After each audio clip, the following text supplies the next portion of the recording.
Welcome to this week's edition of Cardiovascular Updates, covering the latest breakthroughs. Brought to you by Lucid Quest, a digital heart health program is making waves for women in menopause. In a study of over 48,000 participants, the Hello Heart program was linked to significant blood pressure reductions, especially in women with hypertension. The program combines a connected blood pressure monitor, AI coaching, and menopause-specific heart health content. Women showed greater improvements than men over 12 months. At Johns Hopkins, researchers have developed a new AI tool to predict sudden cardiac arrest in high-risk patients. The Mars deep learning model analyzes medical records, imaging, and MRI scans in individuals with hypertrophic cardiomyopathy. With up to 89% accuracy, it outperforms existing clinical risk tools and identifies hidden scarring patterns associated with lethal arrhythmias. A wearable device from Neubond is bringing hope to stroke survivors. This bracelet detects movement intention and stimulates muscles to reinforce neural pathways. Early trials have shown improved coordination, strength, and daily living skills. The company is now seeking funding for larger clinical trials and regulatory approval.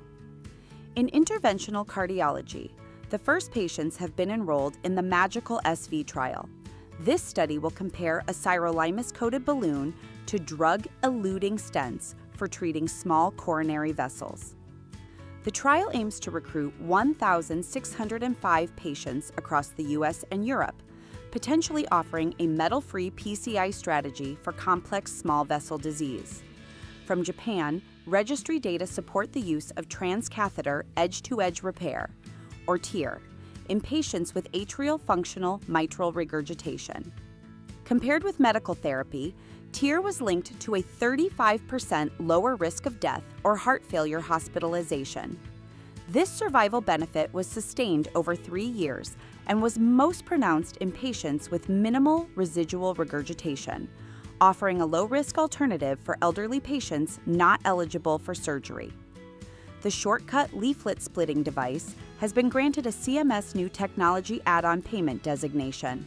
This means hospitals may receive up to $9,750 in additional reimbursement per procedure for valve-in-valve TAVI cases, addressing the challenge of coronary obstruction in complex valve interventions.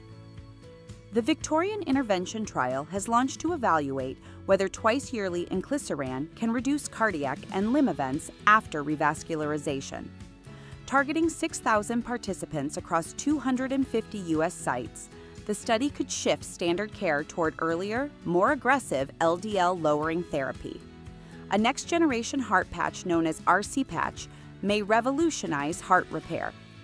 It combines a sealing mesh, a 3D printed scaffold, and heart cells to heal damaged tissue. Designed to fully degrade as it integrates with heart muscle, early animal studies have shown strong sealing and restoration of cardiac function. On the safety front, new research suggests pregabalin use may increase the risk of heart failure in seniors. In a study of more than 246,000 patients aged 65 to 89, pregabalin was associated with a 48% higher risk of heart failure compared to gabapentin.